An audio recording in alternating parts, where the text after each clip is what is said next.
Bueno, buenos días, tardes, noches, dependiendo de la hora que estén viendo esto, ya no se sabe, ya no es una cosa tan fija. Estamos en una nueva entrega de Intermedio, conversaciones con investigadores, investigadoras, que analizan la sociedad y que también enriquecen las dinámicas de entendimiento sobre la interculturalidad. Esta vez estamos con Luis Campos, antropólogo, profesor de la Universidad Academia del Humanismo Cristiano, investigador del CIG. Bienvenido. Muchas gracias por la invitación.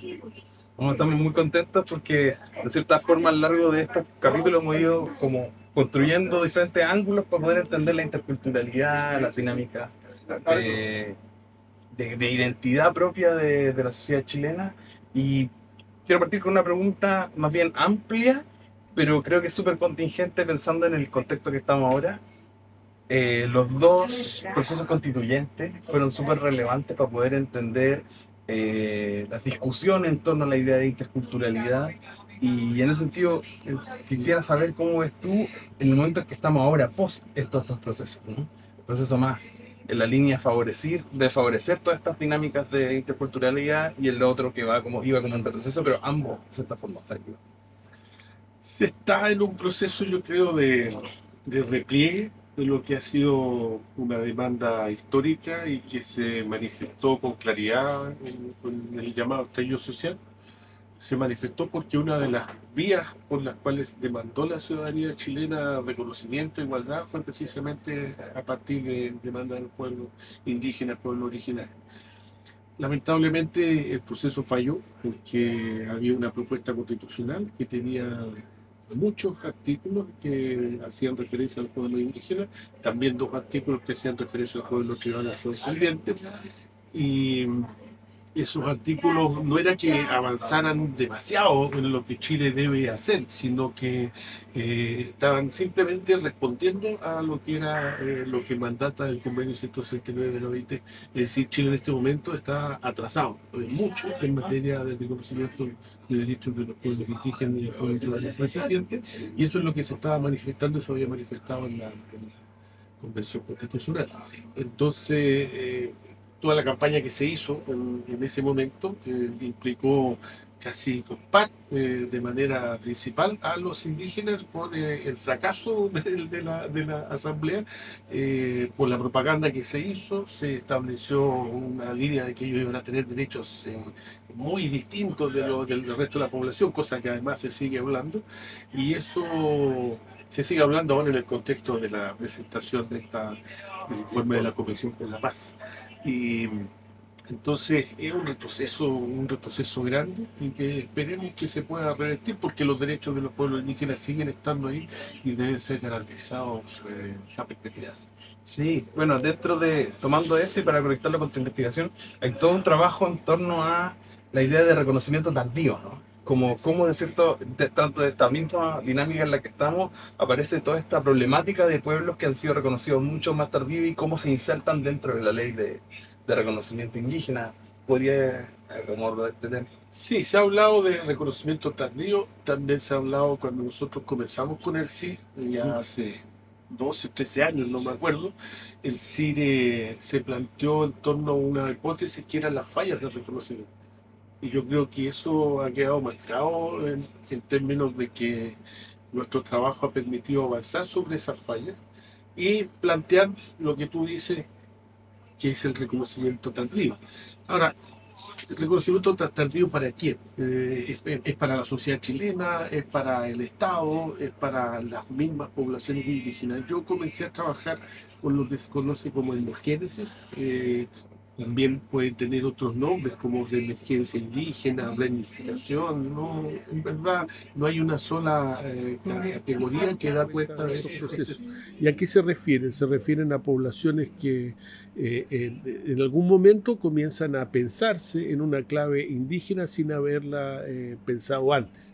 No porque sean pueblos creados, como dice, por ejemplo, uno de los copresidentes de la Comisión por la Paz, que es Moreno. Él tiene unas declaraciones bien terribles porque cuando hace referencia a estos pueblos dice que fueron pueblos creados. No sé quién tiene la posibilidad, no ser Dios, de poder crear pueblos, pero en verdad lo que son más bien son poblaciones, son pueblos, son personas que tenían una clara conciencia de una diferencia cultural, pero esa conciencia de diferencia cultural no había podido ser reconocida por instituciones oficiales. ¿Y por qué? Porque la formación nacional de alteridad de los países de América Latina se conformó precisamente negando la diferencia cultural, negando a estas poblaciones. Entonces se instaló un discurso donde la categoría del mestizaje era lo fundamental, y todas esas poblaciones que tenían raigambre indígena, que tenían características indígenas, fueron negadas en términos de su pertenencia. Y de ahí es que surgen estos pueblos que para muchos llama a la sorpresa, ¿no? Dicen, ¿cómo es posible si cuando yo me crié habían solo 3 pueblos?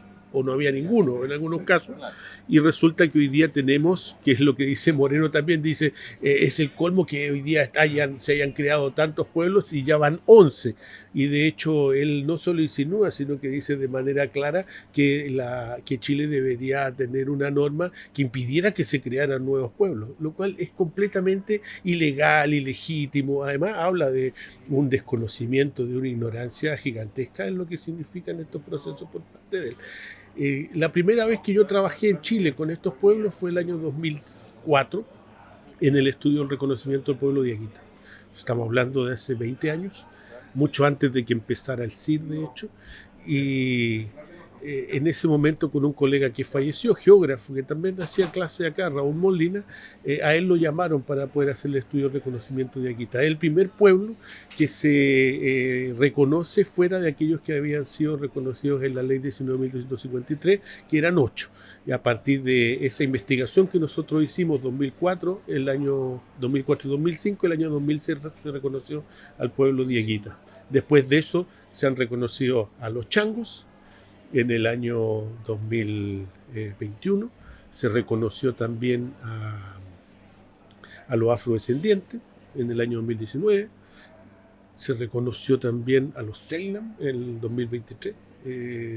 Entonces hay varios pueblos más efectivamente. En todos los casos se habla de poblaciones, por ejemplo el caso de Diaguita, eran un antiguo pueblo de indios que no había sido legalmente mencionado, o sea, dictaminado como pueblo de indios en la colonia, pero sí se habían hecho todos los procesos de mensura del territorio, se habían establecido los límites, se habían establecido los apellidos de las personas que estaban ahí, todo eso desde el siglo XVII en adelante, y esas personas continuaron viviendo ahí hasta que en el 1850 intentan inscribir ya con el gobierno, con la República Chilena, intentan inscribir la gran estancia de los huascualtinos, que es la que tenía 400.000 hectáreas. Imagínate, a todo el pueblo mapuche, con la campaña después de la campaña de invasión de su territorio, se le entregan 500.000 hectáreas en términos de mercedes de tierra, y los diaguitas del Huasco Alto, solo ellos tenían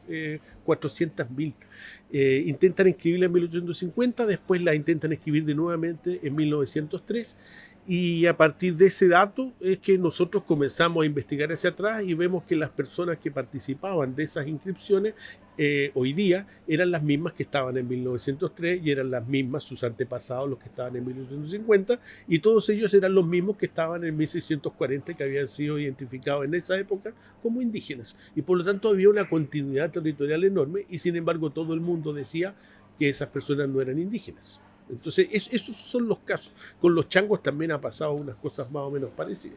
Es súper interesante porque nos pone todo el orden de la discusión, ¿no? De un poco también, y lo relevabas, que yo creo que es un punto súper importante, que es cuál es el rol de los investigadores, en tu caso, ¿no? En estos procesos de validación y consolidación de dinámicas, ¿no? Porque finalmente, de cierta forma, tenemos como 3 grandes actores, o podríamos decir, el Estado, por un lado, ¿no? Y las políticas, las comunidades y los centros de investigación y los investigadores como agentes de este proceso. ¿Cómo ves tú el rol de los investigadores para el desarrollo de esta final? O sea, es fundamental. De hecho, ahora en agosto hay un congreso de antropología en Brasil, en Bahía, y yo estoy coordinando un grupo de trabajo, una mesa de trabajo. Y el tema es precisamente la colaboración desde la academia en los procesos de reemergencia indígena. Ese es el tema, porque sin la participación nuestra, creo que no sería posible, porque los procesos sociales son autónomos. La gente igual trabaja cada vez, hay más personas de los mismos pueblos que ha investigado, que ha estudiado, que son antropólogos, que están trabajando en esto, historiadores, geógrafas, de todo. Pero lo que se ha pedido, y eso lo tenían claro los afro cuando nos llamaron a nosotros en la academia en el año 2012, vinieron de Arica, no fueron a la UTA, fueron a la Academia de Humanismo Cristiano por distintas razones, porque nuestros estudiantes habían estado trabajando allá, y ellos dicen necesitamos tener una validación desde las ciencias sociales. Es decir, si existe alguna manera en que ustedes puedan generar informes que de manera técnica, pues nosotros hacemos un trabajo técnico, no un trabajo ideológico, como plantean Moreno y otros más, es un trabajo técnico. Si ustedes pueden generar una visión técnica que esté en el lenguaje de las ciencias sociales, que esté en el lenguaje de la antropología en este caso, para nosotros nos va a servir mucho. Entonces nos preguntaban que qué herramientas teníamos nosotros. Yo le dije, bueno, podemos hacer genealogías. Las genealogías inmediatamente vinculan a las personas actuales con las personas del pasado. Podemos hacer análisis histórico, podemos hacer entrevistas de caracterización sociocultural, podemos fijar todo esto en mapas, es decir, cartografiar aquello que está planteado en la identidad y fundamentalmente hacer informes que tengan que ver con lo que nosotros entendemos como relaciones interétnicas. Ese trabajo colaborativo es fundamental. Si no se hace, no se entrega una mirada técnica y lamentablemente no le creen a la gente. O sea, hay un montón de gente que dice, pertenezco a un determinado pueblo y viene gente como Moreno y otro y le dicen, no, usted no es de ese pueblo. ¿Por qué? Porque ya no anda pescando en balsas de cuero de lobo marino. Entonces, solo lo vamos a reconocer como indígena si usted fuera exactamente igual a aquellas personas que fueron contactadas hace 500 años, que es donde se coloca como el inicio o el fin de lo que podría ser considerado alguien que es indígena en este país. Si tú te distancias de ese modelo, como que no sería posible ser considerado indígena, lo cual es ridículo, ¿no? Porque es como que si viniera un español hoy día a Chile y nosotros le dijéramos, tú no eres español porque no andas vestido como Pedro de Valdivia.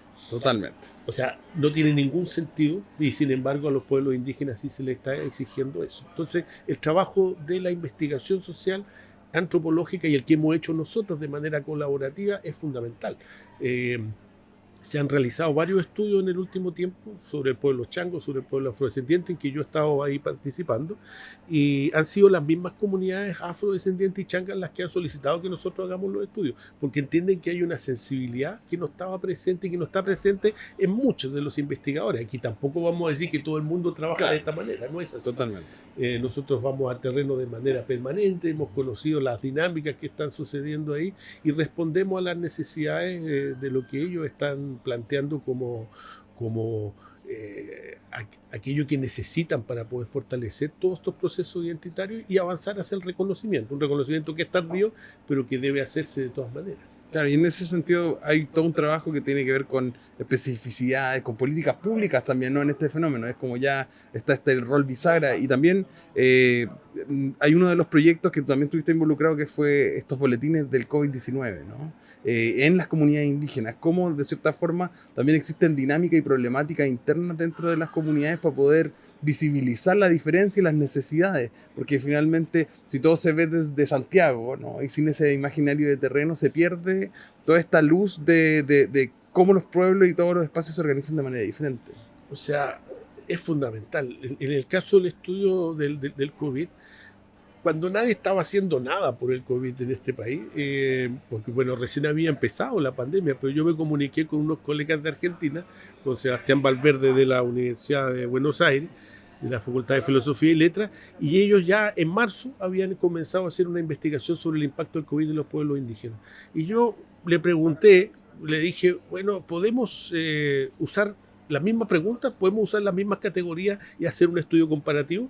Me dijo que sí. Nosotros ya habíamos entrado, estábamos enclaustrados ya acá en Chile, y lo que se propuso fue hacer un estudio a partir de nuestros contactos territoriales. Es decir, si nosotros no hubiéramos tenido ese trabajo colaborativo, ese estudio de COVID inicial no hubiera sido posible. Después la colega de la masa lo que ella hace además es tomar todo ese trabajo que nosotros hicimos durante 3 meses, que fue abril, mayo y junio, y ella presenta un proyecto a la NIT en que se gana ya una cantidad de plata mayor para continuar trabajando con eso.